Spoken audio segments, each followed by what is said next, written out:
Kalau kita alhamdulillah ada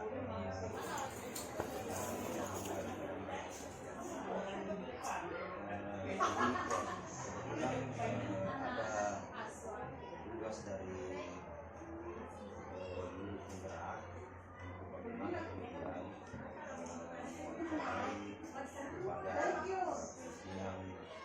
yang sekolah di SMP Negeri 1 Tabulara tentang praktek pengambilan keputusan. Tentunya kemudian dalam hal ini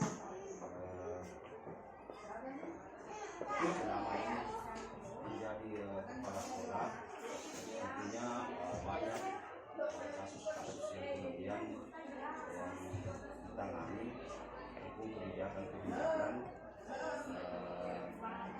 pengambilan keputusannya tentunya ada nilai-nilai kebajikan yang selalu yang kita kedepankan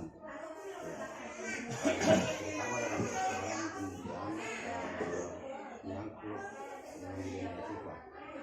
Olehnya itu pada praktek selama ini yang kemudian dijalankan kami sebagai guru penggerak tentunya ini adalah bagian dari tugas kami untuk kemudian mewawancarai Bapak pimpinan dalam hal mengambil keputusan-keputusan selama ini yang dilakukan sekolah SMP Negeri 1 Tabulara. Nah, mungkin saya bisa langsung Tuan tentang pertanyaan wawancara saya pada kesempatan ini. Pertanyaan yang pertama yaitu bagaimana Bapak dalam mengidentifikasi kasus-kasus yang merupakan kasus dilema etika atau bujukan moral yang selama ini dilakukan. Nah, sebelumnya itu mungkin perlu saya sampaikan Puan bahwa dilematika dengan bujukan moral ini tentunya yang berbeda. Ya. Jadi dilematika itu adalah kasus di mana situasi kita diperhadapkan pada pertentangan antara pengambilan keputusan benar atau benar. Ya. Artinya di sisi mungkin aturan itu adalah benar, tapi di sisi lain mungkin aspek kebenarannya juga ada dalam aspek mungkin sosialnya, karena kita mempunyai rasa kepedulian untuk itu.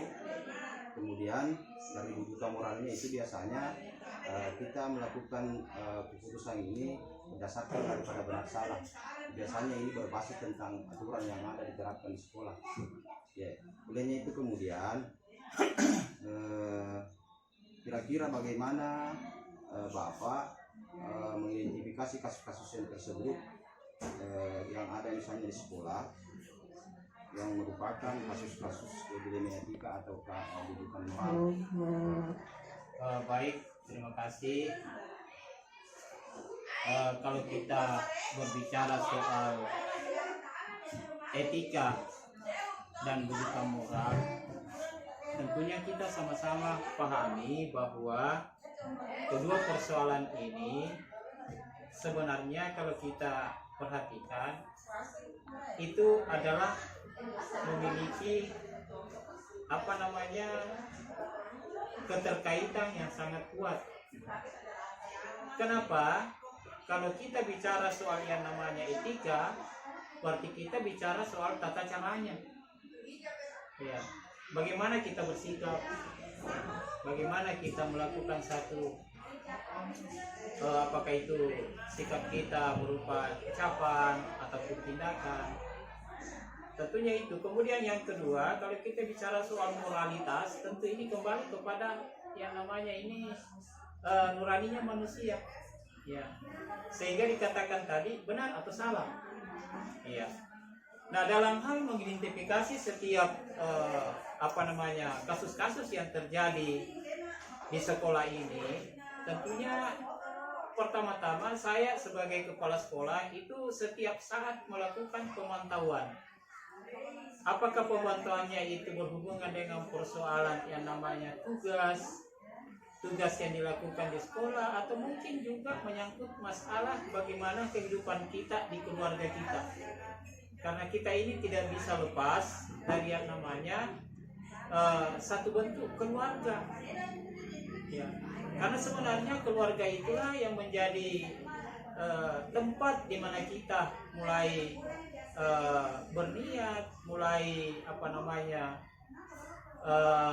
memikirkan tentang apa-apa yang harus kita lakukan.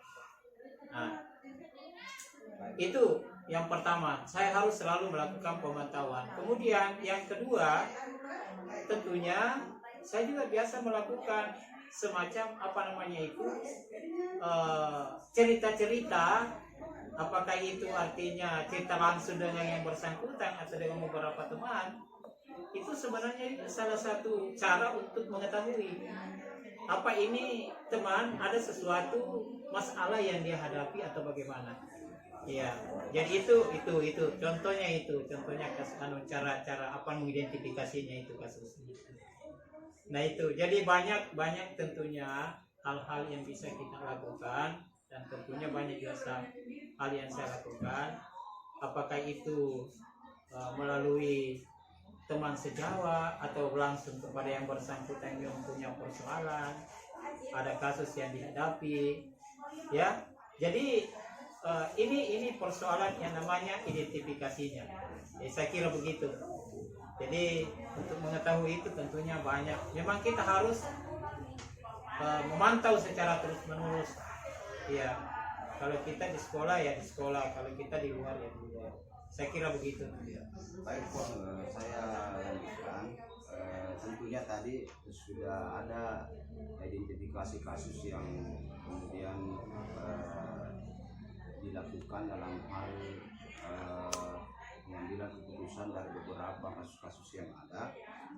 Ya, itu olehnya itu dalam hal pengambilan keputusan dalam kasus di sekolah yang selama ini, tentunya kita biasanya diperhadapkan pada dua kepentingan yang sama-sama benar dan sama-sama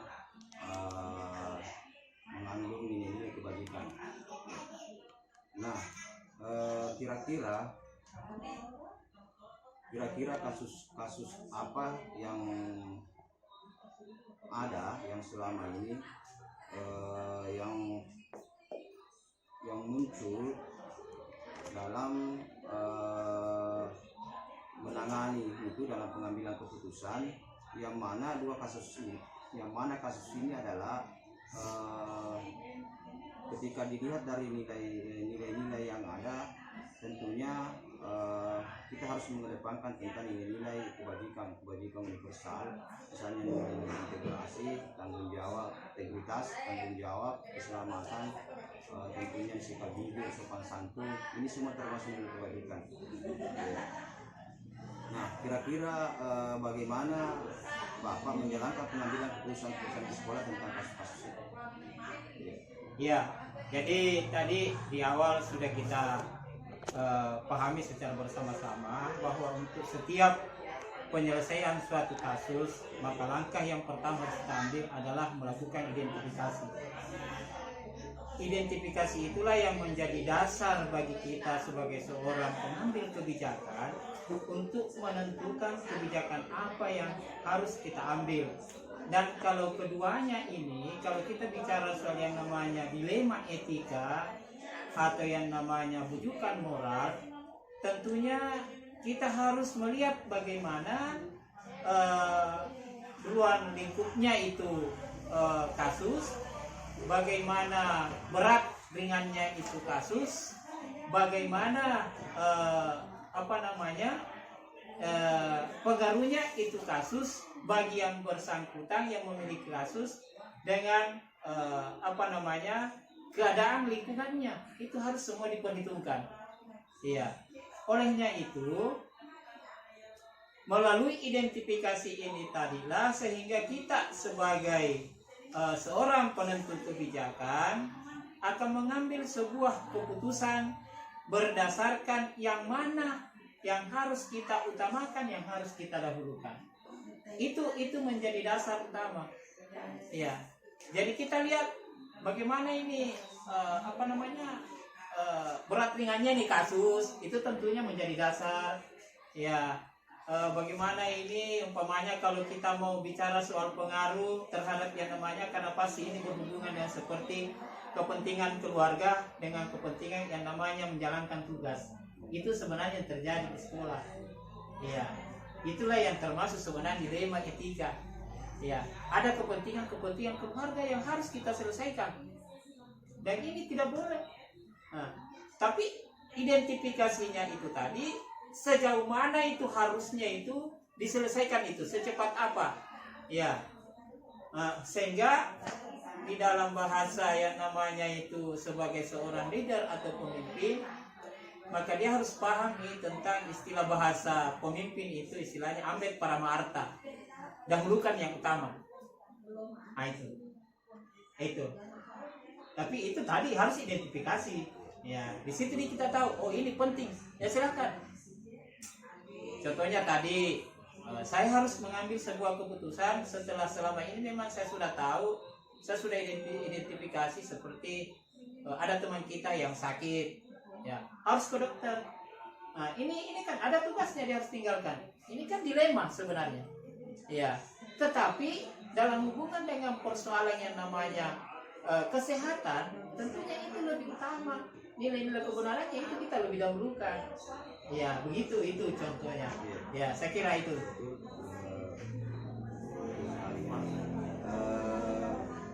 Kadangkala seorang guru dihadapkan pada keadaan pada situasi di mana dia akan memutuskan apa benar atau salah.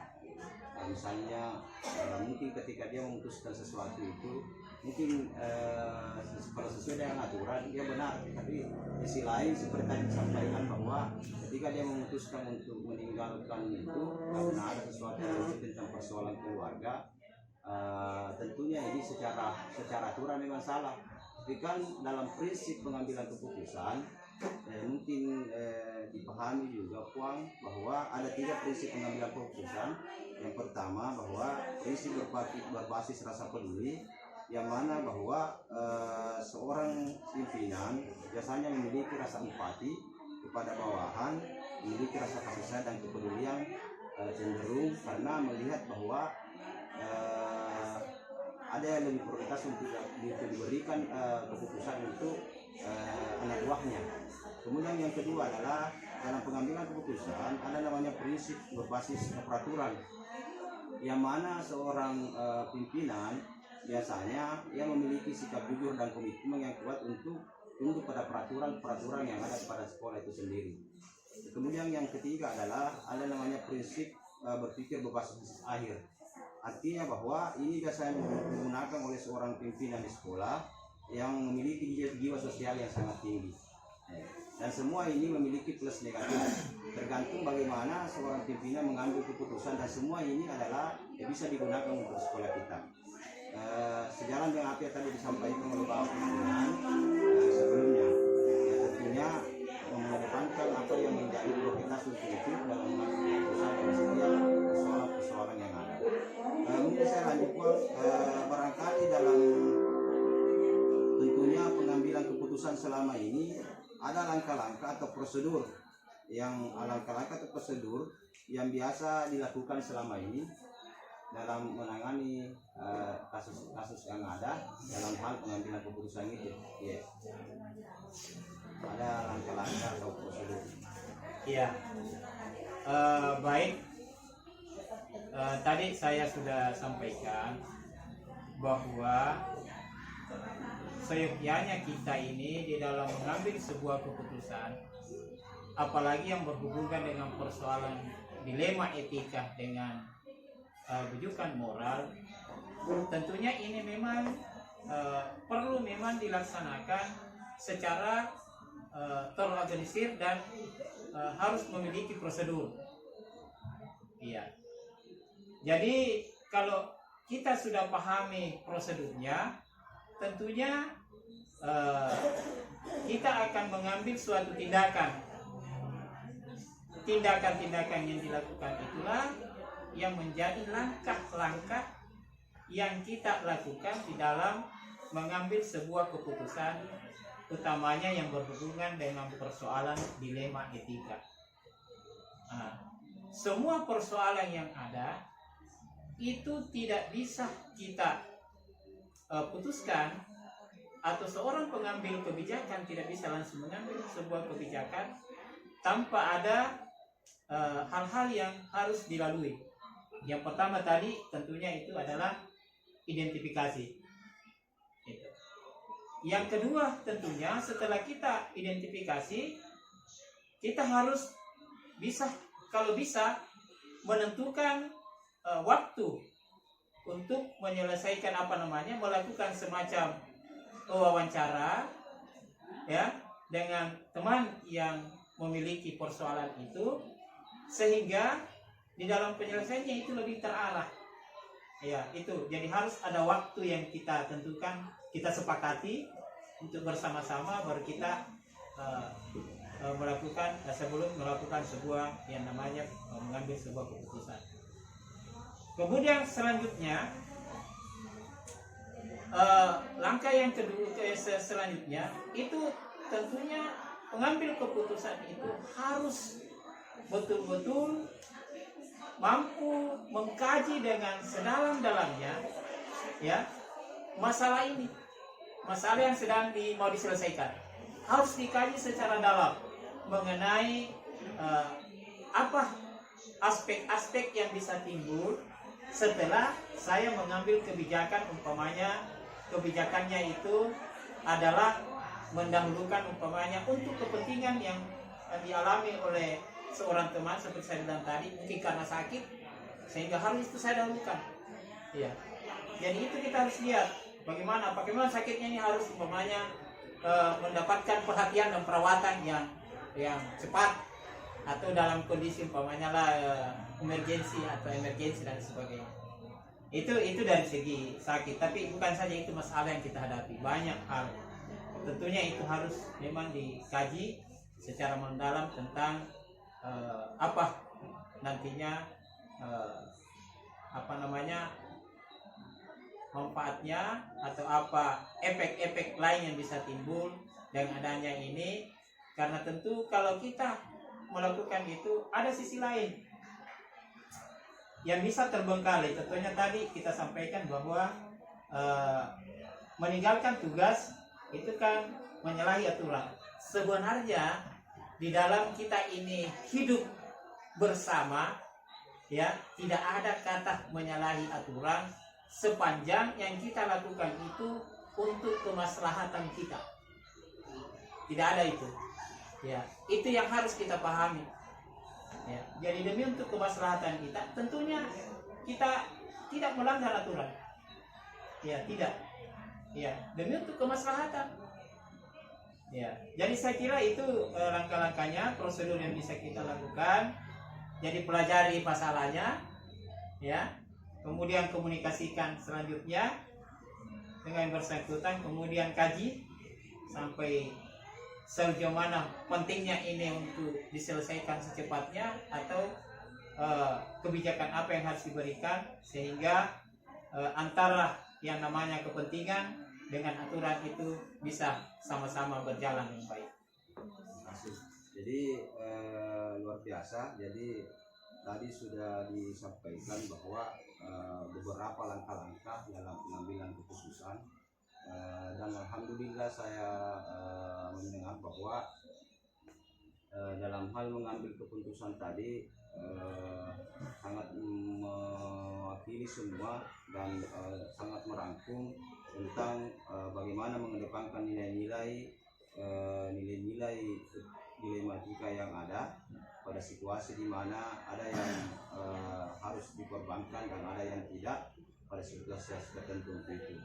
Kemudian fakta-fakta yang kemudian bisa dikumpulkan untuk itu, dan tentunya siapa-siapa yang terlibat tadi alhamdulillah sudah disampaikan.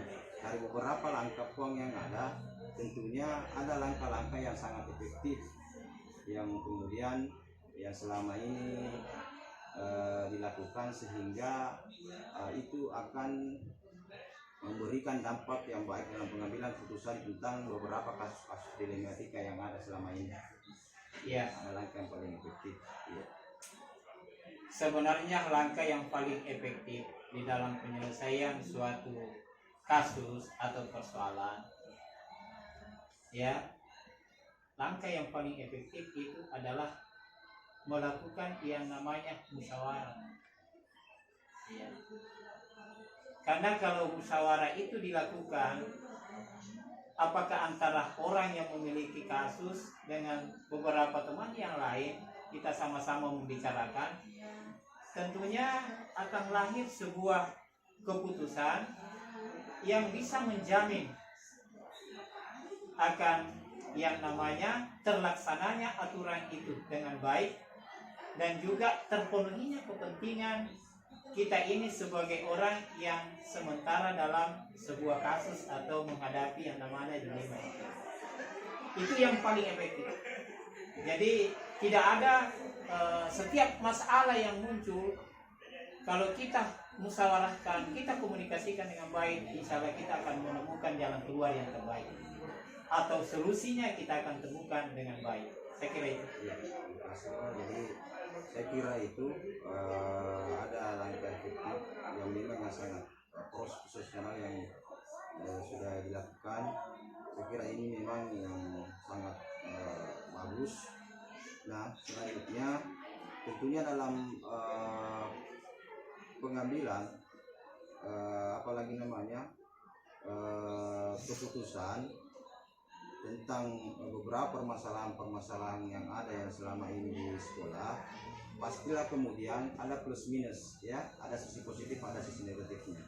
Nah, mungkin dari sisi negatifnya tentunya itulah yang menjadi tantangan. Kira-kira apa tantangan Bapak yang selama ini yang dihadapi dalam hal pengambilan keputusan mengenai persoalan-persoalan atau pada kasus-kasus yang terjadi selama ini? Jadi mengambil sebuah keputusan atau sebuah kebijakan, atau sama juga kalau saya katakan menentukan sebuah pilihan, itu adalah satu hal yang sebenarnya sangat sulit. Karena apapun itu, di dalam mengambil sebuah keputusan, kita tidak memperhatikan satu sisi saja, tetapi banyak sisi-sisi yang harus kita perhatikan. Sehingga tentunya hal-hal yang merupakan tantangan dalam pengambilan keputusan itu banyak tantangannya. Ya, di satu sisi mungkin ada yang menanggapi bahwa keputusan yang diambil itu adalah hanya menguntungkan sepihak, bisa seperti itu. Ya, atau mungkin dalam hubungan kita sebagai seorang guru, tadi sudah kita sampaikan bahwa apabila kepentingannya seperti kepentingan sosialnya dilaksanakan, ya, dilaksanakan, maka tentu ada kepentingan yang lain akan terbengkalai. Itu tantangannya. Jadi apa yang saya katakan tadi bahwa sebab dari sebuah, ya, pengambilan keputusan itu akan dinilai atau diterima atau tidak diterima oleh yang bersangkutan ataupun mungkin orang lain. Itu hal-hal yang merupakan tantangan selama ini. Ya. Apakah dia juga terima secara puas atau secara ikhlas? Itu juga belum tentu kita tidak mungkin kita tahu seperti itu. Jadi menerima sebuah keputusan dengan lapang dada dan ikhlas itu juga sebenarnya jarang ditemukan orang yang bisa menerima keputusan itu sekalipun sudah diputuskan dengan sebijak mungkin. Ya, karena kenapa? Biasanya orang cenderung itu mengedepankan kepentingannya. Ya, bukan persoalan nilainya atau aturannya, tapi dia lebih mengedepankan kepentingannya. Itulah sebenarnya tantangannya. Itulah sebenarnya kita ini manusia, itu tantangannya sebenarnya. Ya, karena selalu kita ingin apa yang menjadi kemauan kita, keinginan kita itu yang harus diberikan. Padahal di sisi lain kita ini berbuat, kita ini bertingkah laku, ada aturan-aturan yang harus kita taati dan harus kita patuhi. Saya kira begitu. Ya, luar biasa. Jadi betul Pak, jadi disampaikan bahwa kadang-kadang memang dalam mengambil keputusan itu tidak mesti harus berbasis pada aturan yang ada yang kita terapkan di sekolah, tapi kadang-kadang kita mengedepankan namanya rasa kepedulian ataukah apalagi namanya rasa sosial kepada yang lain, bagaimana supaya semua ini berjalan dengan baik, bukan pada satu sisi. Nah, tentunya beberapa permasalahan-permasalahan yang selama ini dihadapi sudah ada identifikasi dan ada langkah-langkah pengambilan keputusan, kemudian ada langkah efektif yang sudah dilakukan, termasuk barangkali tantangan-tantangan itu sudah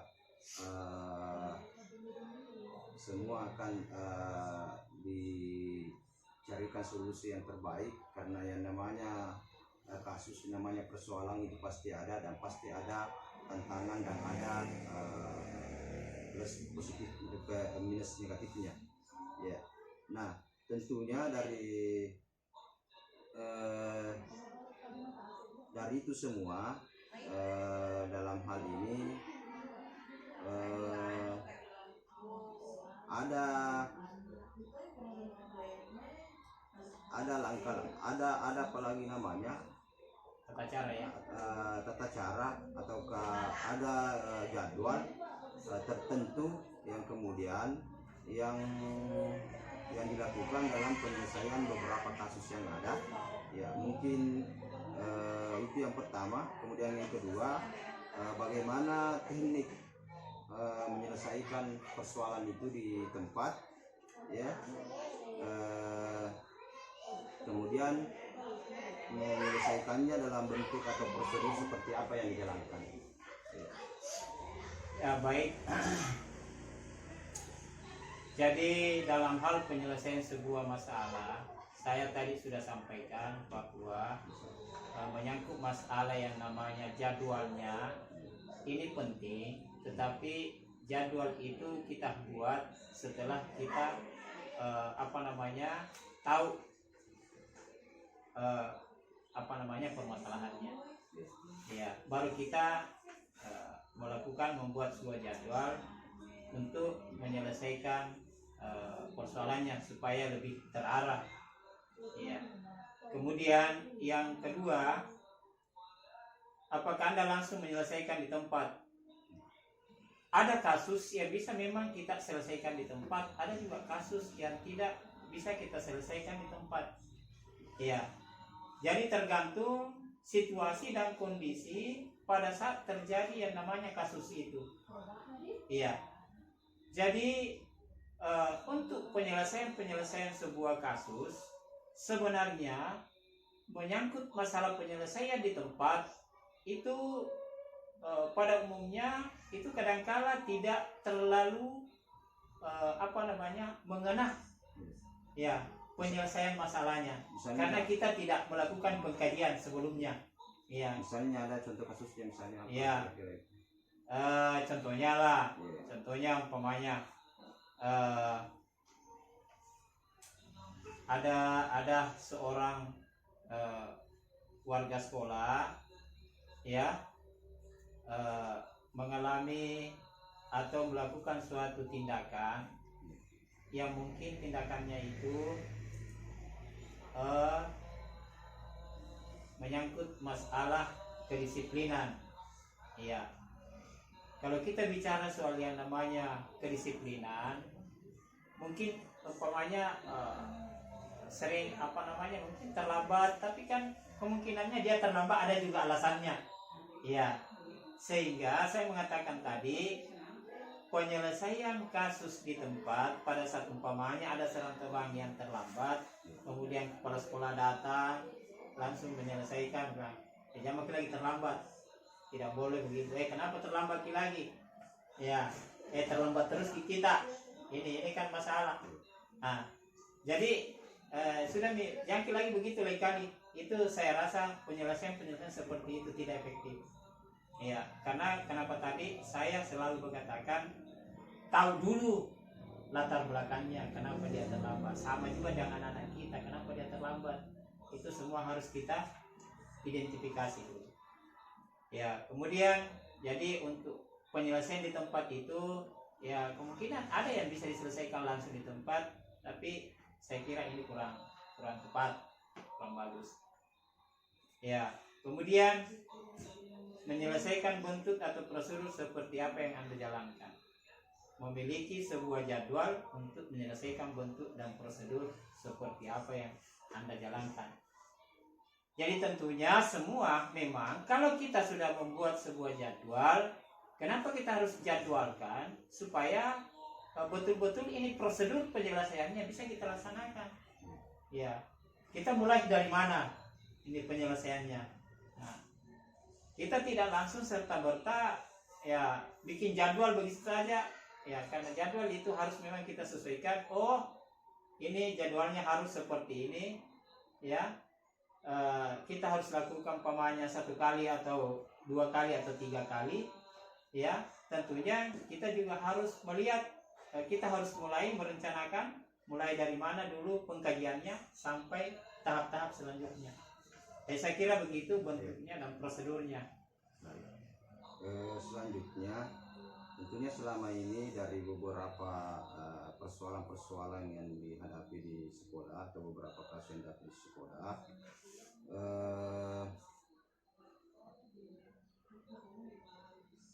tentunya dalam hal mengambil keputusan ini kemungkinan ada selama ini seseorang yang membantu ya dalam hal mengambil keputusan itu, dan siapa-siapa kira-kira yang terlibat, kemudian faktor-faktor apa saja yang selama ini mempermudah untuk membantu Bapak dalam pengambilan keputusan terkait dengan kasus-kasus dilematika yang ada. Ya, tentunya di dalam pengambilan sebuah keputusan tadi sudah sampai saya sampaikan bahwa yang paling bagus itu adalah dengan melalui musyawarah. Ya, kalau kita sudah bicara soal musyawarah, tentunya di sini banyak di antara teman-teman atau semua teman-teman dengan dengan kolaborasinya, dengan sinergitasnya, ya, memberikan sumbang sarangnya. Tentunya ini semua menjadi suatu hal yang sangat mempermudah seorang pemimpin di dalam mengambil sebuah keputusan. Karena tentunya pikiran-pikiran yang disampaikan teman itu adalah pikiran-pikiran yang tentunya bermuara pada bagaimana supaya kasus-kasus yang terjadi itu bisa terselesaikan dengan baik. Ya, sehingga keputusan yang diambil itu bisa dikatakan sebagai sebuah keputusan yang arif dan bijaksana. Ya. Jadi semua dipertimbangkan, semua masukan-masukan itu adalah dengan terbuka sebagai seorang pemimpin, harus mau dan siap menerima kritikan-kritikan yang bernuansa dan berujung pada untuk kebaikan-kebaikan kita bersama. Saya kira itu. Ya, jadi yang berarti selama ini yang dilibatkan itu di sekolah kita dalam hal ini termasuk GTK, ya. Semua, siapa saja. Sekolah dengan Siapa GTK, saja, siapa ya. saja, ya. Tentunya Untuk itu. kebaikan bersama. Iya. Ya. Untuk kebaikan. Ya. Baik, selanjutnya tentunya dari yang pertama sampai saat ini, dari semua hal yang telah disampaikan oleh Bapak, tentunya bahwa ada pembelajaran yang Bapak petik dari pengalaman Bapak selama ini menangani kasus-kasus untuk pengambilan keputusan dilematika. Ya. Iya. Ya. Dalam hal pembelajaran apa yang dapat saya petik dari pengalaman saya mengambil keputusan dilema etika. Tentunya pengalaman yang pertama, saya semakin memiliki yang banyak pengetahuan tentang bagaimana cara menyelesaikan sebuah kasus atau masalah, apalagi masalah yang berhubungan dengan masalah dilema etika. Itu yang pertama. Yang kedua, saya sangat merasa terbantu. Jadi hikmahnya tadi, saya sangat merasa terbantu dengan segala yang namanya ide, segala pendapat, segala kritikan yang disampaikan oleh teman-teman kepada saya atau disampaikan untuk penyelesaian suatu masalah, ya, sehingga masalah itu bisa terselesaikan dengan cepat dan efektif. Itu. Jadi luar biasa, Pak Ridwan, kita ini sebagai manusia yang tentunya sama-sama makhluk Tuhan yang Maha Esa, yang intinya nilai-nilai kebajikannya kita itu ada pada nurani kita masing-masing. Tentunya ini adalah harus kita pahami secara bersama-sama, dan apabila itu yang kita bawa secara bersama-sama tentang bagaimana ini nurani kita, ya, apalagi di dalam menentukan sebuah yang namanya kebijakan, pertimbangan nilai-nilai nurani itu adalah sangat penting. Tetapi ini bisa apabila kita sama-sama memahami tentang pentingnya keputusan itu yang bernuansa pada kebaikan kita bersama, untuk kepentingan kita bersama, untuk kemaslahatan kita bersama. Saya kira begitu. Ya, luar biasa Pak. Saya kira untuk pada kesempatan ini sudah menjelaskan apa-apa yang menjadi kemudian solusi-solusi dan dari berbagai tantangan dalam menangani kasus-kasus yang ada selama ini di sekolah. Dan tentunya saya mendengarkan tadi bahwa tetap mengedepankan ada 3 faktor. Yang pertama adalah tentunya mengedepankan tentang bagaimana rasa kepedulian itu, bagaimana nilai sosial yang menjadi prioritas selama tidak melanggar daripada aturan-aturan sekolah yang ada untuk kemaslahatan dan kebaikan untuk bersama. Terima kasih banyak Pak atas waktu dan kesempatannya untuk wawancara saya pada kesempatan ini.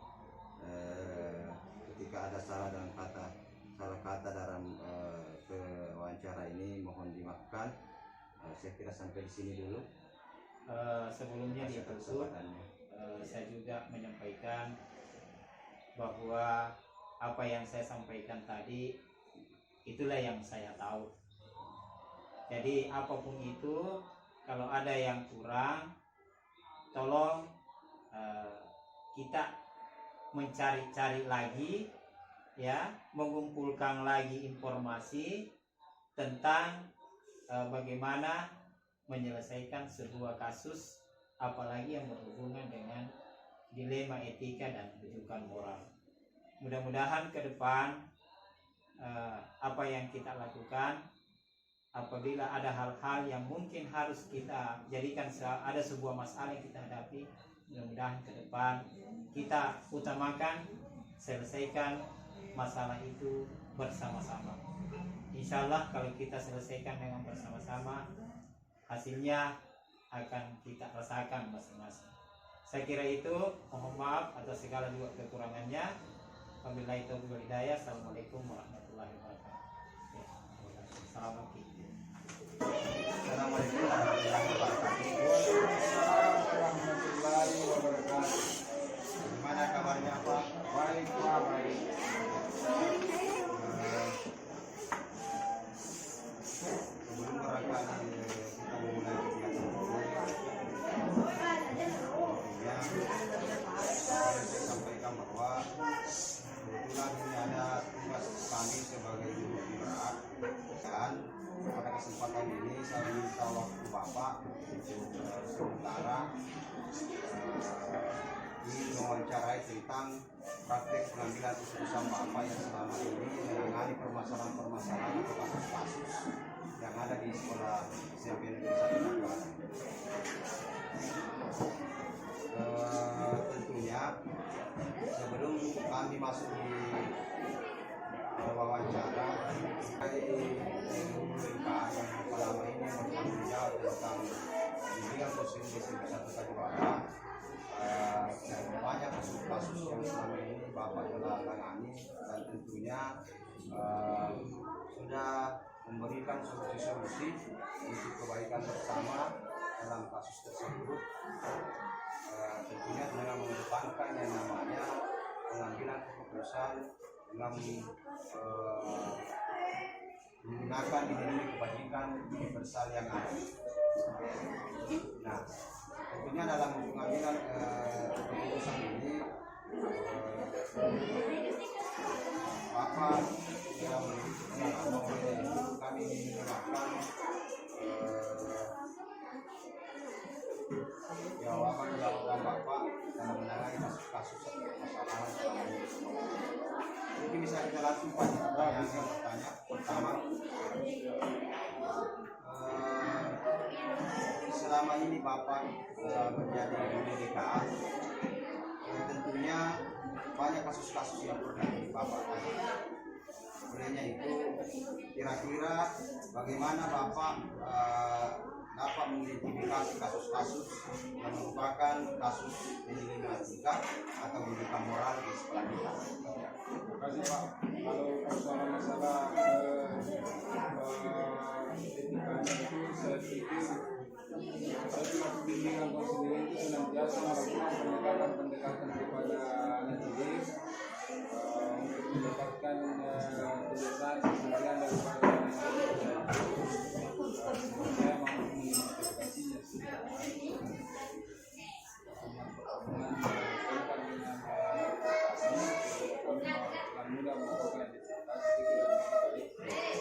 Baik, jadi selama ini untuk menangani kasus yang pertama Bapak lakukan adalah tentunya melibatkan peserta didik, untuk menjadi salah satu indikator untuk menangani masalah tersebut, yaitu seperti itu ya.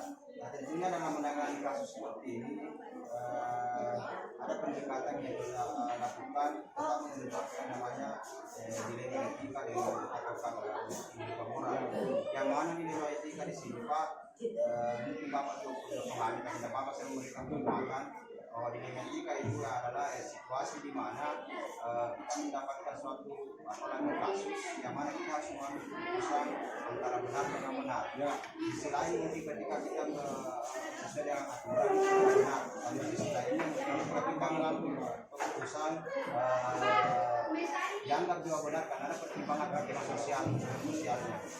Karena begitu, sedangkan misalnya kita moral mengambil keputusan dengan salah, artinya biasanya berbasis aturan yang seperti ini. Mungkin misalnya Pak di yang kedua, kira-kira selama ini bagaimana Bapak menjalankan pengambilan keputusan di sekolah, terutama untuk kasus-kasus di mana ada dua kepentingan yang sama-sama benar atau sama-sama mengandung nilai kebajikan. Yang mana nilai kebajikan di sini kan di dalamnya seperti nilai-nilai integritas, tanggung jawab, kejujuran, sopan santun, kebenaran, kesetiaan. Saya kira seperti itu Pak. Saya kira begini Pak, saya kira kalau masalah kedua ini saya kira simpel saja bahwa bagaimana kita selaku ini senantiasa memotivasi anak-anak ketika kita temukan kebijakan-kebijakan yang kebajikan yang dilakukan itu, kita berikan saja motivasi seperti yang baik persoalan daripada kita menemukan sebuah kebijakan antara dua alternatif sama-sama motivasi saja bahwa itu adalah hal yang baik, kebijakan yang baik.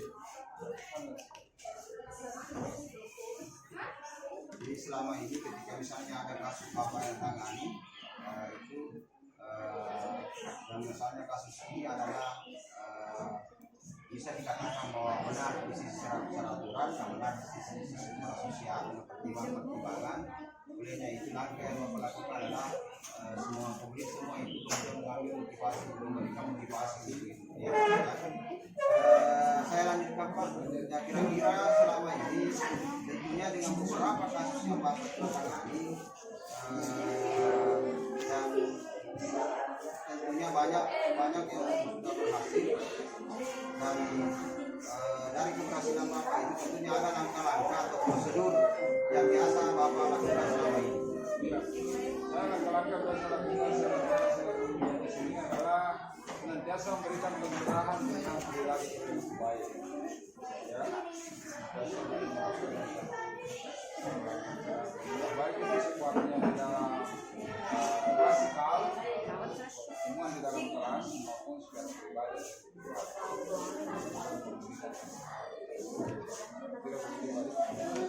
Baik Pak, memberikan pencerahan tentang mengendarai perilaku baik ya, tentunya tetap mengedepankan yang namanya nilai kebajikan tadi. Baik, selanjutnya setiap kasus yang ada ya, dan beberapa langkah yang sudah dilakukan tentunya ada nilai plus dan ada nilai negatif. Dalam hal mengambil keputusan dalam kasus nilai etika, tentunya kita mempertimbangkan nilai positifnya yang bagaimana, itu yang menjadi prioritas.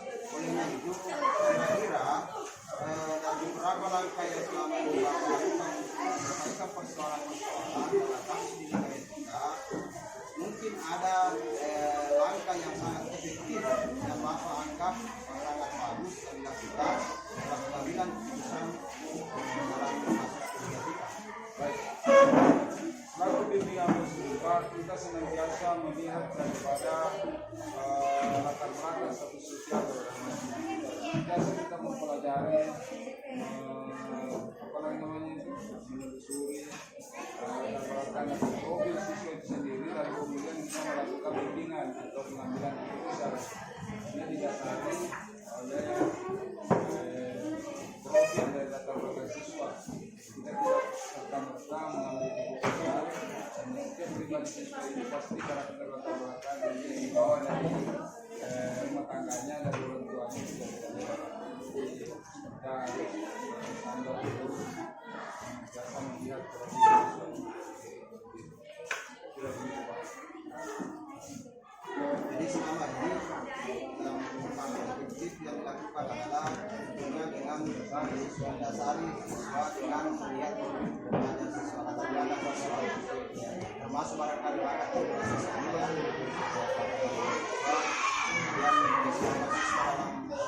segala bentuk aktivitas seperti itu. Silakan sangat efektif barangkali sangat Pengaruh juga terhadap perilaku siswa dengan kesadaran di rumah dengan etika. Profil yang dibawa dari rumahnya, dari lingkungannya, baik ya. Selama ini kan ini dulu saya lanjut luar biasa Pak, langkah-langkahnya memang itu yang juga yang sangat tentunya pasti kemudian ini bersandar pada prinsip-prinsip keputusan yang Bapak sudah barangkali pahami bersama. Perlu saya barangkali juga mengingatkan kembali bahwa ada 3 prinsip keputusan dalam hal ini untuk menangani namanya kasus-kasus yang ini. Yang pertama adalah prinsip tentang berbasis kepedulian. Yang kedua adalah prinsip berbasis aturan. Yang biasanya yang berbasis aturan adalah pada aturannya sekolah seperti itu.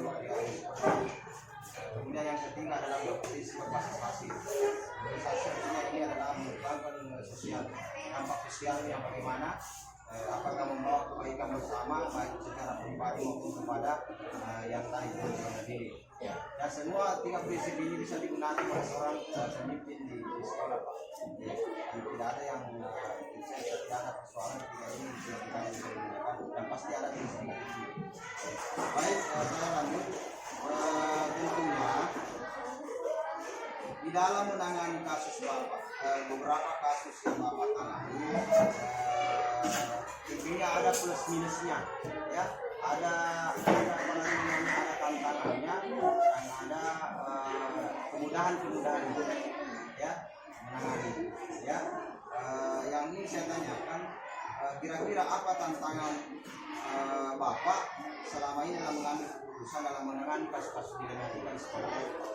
Kalau berbicara masalah tantangan, memang di sekolah kami ini memang sangat dipengaruhi oleh keadaan kultur lingkungan, di mana di lingkungan sekolah kami ini masih kental dengan kultur budaya yang sifatnya tradisional dari lingkungan sekolah, Pak ya.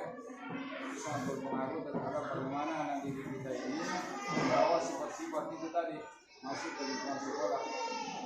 Sehingga itulah biasanya menjadikan sebuah kendala-kendala di dalam melakukan proses pembimbingan.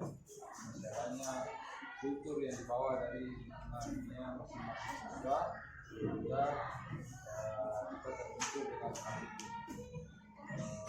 kultur, Pak ya.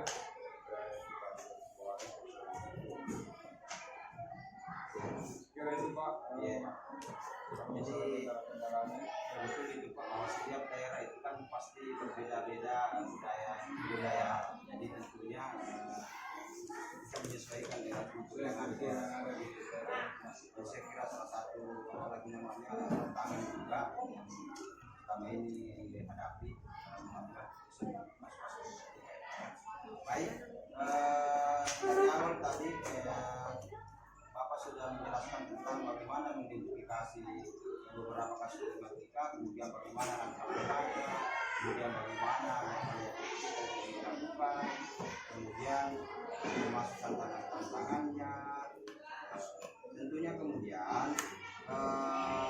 dalam memutuskan ini, selama ini yang Bapak lakukan, tentunya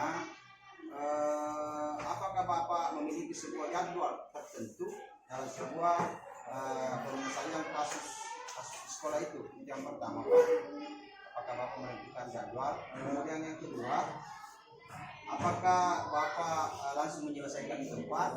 Yang kemudian yang ketiga adalah bagaimana bentuk atau prosedurnya, seperti apa yang Bapak jalankan selama ini? Kalau berbicara masalah program di dalam dunia yang sendiri, memang terkadang kita apalagi namanya itu tergantung daripada kebutuhan siswa. Kalau misalnya kalau kelas itu membutuhkan pembimbingan, ya kita masuk di dalam proses pembimbingan. Terkadang misalnya ada begini Pak, kasusnya kira-kira apa? Misalnya saya lakukan apa namanya, terkadang misalnya kalau perkelahian misalnya, kalau misalnya kita temukan perkelahian, kita panggil ke ruangan saya untuk dilakukan pembimbingan tanpa terjadwal, karena itu adalah sifatnya tiba-tiba. Tetapi kalau sifatnya pencerahan secara umum, misalnya berdasarkan laporan dari beberapa wali kelas atau guru sendiri, untuk bagaimana dalam satu kelas itu dilakukan menginginkan pembimbingan, kita masuk dalam kelas itu tanpa juga melakukan suatu proses penjadwalan. Tanpa terjadwal lah, saya kira hal-hal yang sering kita lakukan biasa diselesaikan di tempat, tanpa terjadwal, langsung di tempat. Sudah begitu tadi kalau benar. Baik, selanjutnya tentunya kemudian dalam menyelesaikan kasus-kasus yang selama ini ditangani di sekolah, biasanya itu kita membutuhkan yang namanya teman, kita membutuhkan yang namanya rekan sejawat untuk membantu kita berdiskusi tentang apa kira-kira yang menjadi solusi terbaik untuk penanganan kasus-kasus yang ada di sekolah ini. Ya.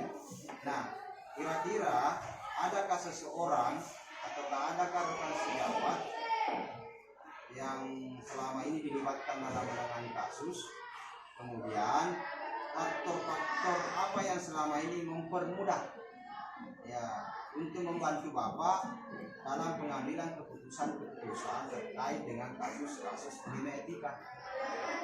Kalau rekan sejawat Pak ya sudah jelas pasti ada. So bagaimanapun juga tentu kita meminta pertimbangan-pertimbangan terutama kepada wali kelas bagaimana sifat-sifat bawaan daripada anak tersebut yang secara langsung ya tentu wali kelas lebih tahu penanganannya tentang karakter, sifat dan bagaimana. Kemudian guru bidang studi dan tidak terlepas pula yang paling penting di sini adalah pengambilan keputusan yang melibatkan kepala studi dan kepala sekolah. Karena kenapa? Ada daripada keputusan ini semua sebenarnya adalah tanggung jawab dari kepala sekolah. Kita berpegang tangan dari kepala sekolah dalam pengambilan keputusan. Yang jelas kemudian yang kedua adalah bagaimana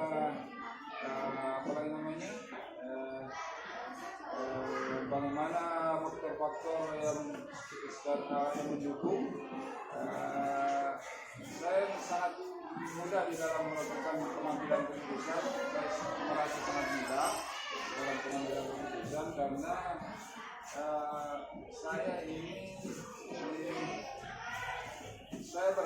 saya menganggap diri saya juga berada dalam status sosial yang memang diperhitungkan untuk di sekolah.